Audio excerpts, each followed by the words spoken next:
Hello students, welcome back to the channel concepts of commerce. आज के लिए हमारे पास क्वेश्चन है फ्रॉम कैपिटल बजटिंग, जहां पर हम NPV and profitability index technique को सॉल्व करेंगे। एनपीवी एंड प्रॉफिटेबिलिटी इंडेक्स दोनों ही methods time value of money को यूज करते हैं, कंसीडर करते हैं इन कैपिटल बजटिंग डिसीजंस। आज का हमारा क्वेश्चन है, Kabir enterprises is planning to purchase a machine for 2,50,000 rupees. The machine is expected to have the following cash flow after taxes for 5 years. That means machine की life है 5 साल और 5 सालों के लिए आपको cash flow after taxes given है। Year 1 के लिए it is 80,000, year 2 75,000, year 3 60,000, year 4 55,000 and year 5 is 45,000। So ये cash flow after taxes machine आपको देगी if you purchase the machine. So ये expected cash flow after taxes हैं 5 सालों के लिए। Salvage value of machine is expected to be 30,000 at the end of the 5th year and cutoff rate is 10%. Calculate NPV and profitability index for the machine. जब भी आप net present value का question solve करते हैं और हर साल का जो आपका CF80 है वो अलग होता है, आपको इस तरह का टेबल बनाना होगा। वहां पर सबसे पहले आप लिखेंगे ईयर 1 2 3 4 5 जो क्वेश्चन में गिवन है, एनुअल CF80 नेक्स्ट कॉलम में, ये भी क्वेश्चन में गिवन होगा। इसके बाद आप एक कॉलम बनाएंगे प्रेजेंट वैल्यू फैक्टर का, उस रेट पे जो कट ऑफ रेट क्वेश्चन में गिवन है। इस क्वेश्चन में हमें कट ऑफ रेट गिवन है 10%, तो यहाँ पर प्रेजेंट वैल्यू फैक्टर लिखे जाएंगे from the table at 10%। Right, table कैसे देखते हैं वो भी मैं आपको वीडियो में समझाऊंगी। उसके बाद आप एक कॉलम बनाएंगे present value of CF80। Year वाले कॉलम में मैंने 1 2 3 4 5 लिख लिया है क्योंकि 5 साल हैं हमारे पास मशीन के। एनुअल CF80 जैसे क्वेश्चन में हमें दिए हुए हैं सेम टू सेम आपको यहां पर कॉपी कर लेने हैं। ये हमारा प्रेजेंट वैल्यू टेबल है। तो आपको जब हर साल का CF80 डिफरेंट गिवन होगा तो आपको कौन सा वाला टेबल देखना है, जहां पर ऊपर लिखा होगा प्रेजेंट वैल्यू ऑफ ₹1। ये आपको बुक के पीछे मिल जाएगा, ऑनलाइन मिल जाएगा, या आप टेबल निकाल सकते हैं। Right, cut off rate question में गिवन है 10%, तो मतलब कि आपको 10% के नीचे देखना है। और आपको ईयर 1 2 3 4 एंड 5 के लिए प्रेजेंट वैल्यू फैक्टर चाहिए। तो फर्स्ट ईयर का प्रेजेंट वैल्यू फैक्टर क्या होगा, 10% के नीचे, that means 0.909 will be the present value factor for first year. Similarly second year के लिए प्रेजेंट वैल्यू फैक्टर होगा 0.826, थर्ड ईयर के लिए 0.751, फोर्थ ईयर के लिए 0.683 एंड फिफ्थ ईयर के लिए इट विल बी 0.621।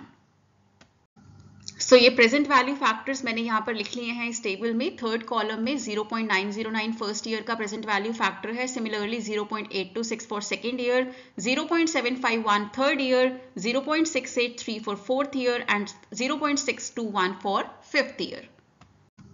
अब इसके बाद क्या करना है, आपको निकालना है present value of CF80। That means पहले साल के एंड में CF80 तो है 80,000 रुपए, लेकिन फर्स्ट ईयर के एंड तक प्रेजेंट वैल्यू फैक्टर हो जाता है 0.909।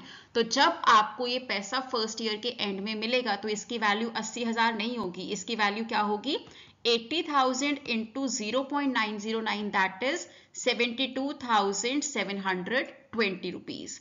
सिमिलरली सेकेंड ईयर के एंड पे जब आपको 75,000 पे, आज आप एक्सपेक्ट कर रहे हैं कि 75,000 पे मिलेगा, लेकिन तब उस 75,000 की वैल्यू कितनी होगी, that will be affected by present value factor. 75,000 into 0.826, आपके 75,000 की वैल्यू उस टाइम पर होगी 61,950। इसी तरीके से आप थर्ड ईयर का भी प्रेजेंट वैल्यू निकाल सकते हैं CF80 का, that will be 60,000 into 0.751 equals to 45,060. Fourth year 55,000 into 0.683 is equal to 37,565. Fifth year के लिए 45,000 into 0.621 is equal to 27,945. अब आपको क्या करना है, आपको इन पांचों नंबर का टोटल करना है, which comes out to be 2,45,240. अब निकालते हैं NPV, that is net present value. So present value of annual cash inflow तो आप अभी तक निकाल ही चुके हैं, जो कि है 2,45,240 रुपए। वो हमने अभी टेबल में टोटल कर लिया। अब इसके बाद जब 5th ईयर खत्म होता है, आपकी मशीन को आप बेचते हैं एज स्क्रैप, तो आपको कुछ सैल्वेज वैल्यू मिलती है, जो कि हम एक्सपेक्ट कर रहे हैं कि 30,000 रुपए हमें मिल जाएगा when we will sell the machine as scrap, right. ये हमें क्वेश्चन में गिवन है, बट वो कब मिलेगा? 5 साल के बाद, at the end of 5th year. So 5th year का प्रेजेंट वैल्यू फैक्टर क्या है? हमने अभी टेबल में भी लिखा था। 5th ईयर का प्रेजेंट वैल्यू फैक्टर है 0.621। दैट मीन्स जब आपको वो 30,000 रुपए मिलेंगे तो उसकी वैल्यू क्या होगी? 30,000 इंटू 0.621, दैट इज 18,630 रुपए। ये वैल्यू हम कम क्यों करते जा रहे हैं? बिकॉज वी एज्यूम कि जो आज के 1,000 रुपए हैं आपके पास, राइट, और 5 साल बाद जो आपके हाथ में 1,000 रुपए होंगे, दोनों की वैल्यू सेम नहीं होती है। 5 साल बाद जो आपके पास 1,000 रुपए होंगे, उसकी वैल्यू आज के 1,000 रुपए से कम होगी, because that is impacted by inflation, that is impacted by present value factor. So इसलिए यहां पर हम एनपीवी और प्रॉफिटेबिलिटी इंडेक्स टेक्निक में we make use and we consider time value of money, which is very very important and gives us a realistic aspect of the numbers.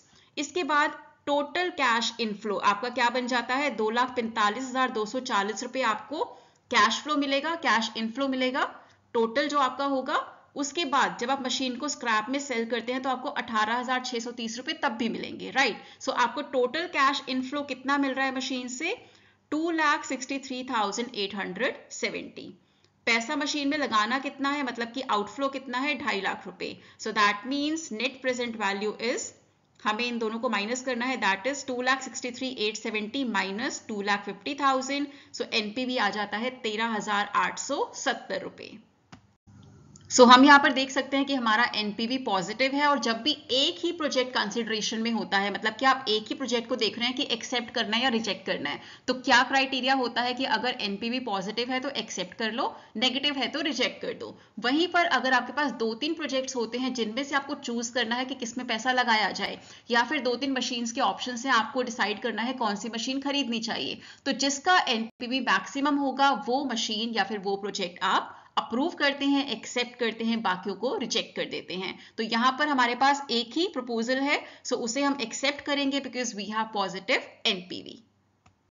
सो अब calculate करते हैं profitability index. सो एक छोटा सा change यहां पर आता है, आपकी पूरी टेबल सेम रहेगी यहां तक, लेकिन जो चेंज यहां पर आएगा वो क्या होगा? जब आपने एनपीवी निकाला, then you subtracted cash outflow from total cash inflow. लेकिन जब आप प्रॉफिटेबिलिटी इंडेक्स निकालते हैं, then you will be dividing these items, that means 2,63,870 dividing it with 2,50,000। So आपको सिंपली यहाँ क्या करना है? You have to take total cash inflow, obviously present value factor के हिसाब से, जैसे कि हमने कैलकुलेट किया है इस क्वेश्चन में, divide it with cash outflow, right, and you will get your profitability index and it comes here as 1.055। और अगर profitability index 1 से ज्यादा है, that means आप प्रोजेक्ट को या फिर मशीन को एक्सेप्ट कर सकते हैं। जो भी आपका क्वेश्चन में प्रपोजल है, जो भी आप जिसके लिए भी क्वेश्चन सॉल्व कर रहे हैं, जिसके लिए भी आप टेक्निक को अप्लाई कर रहे हैं, so that proposal can be accepted if profitability index is more than 1। So that was all for today. I hope you liked today's video. If you did, please like, share and comment. Do subscribe to the channel. Stay tuned in for the next video that will be posted 7 PM tomorrow. So abhi we have made a routine. I'm posting one YouTube short daily at 4 PM and long form video is posted at 7 PM.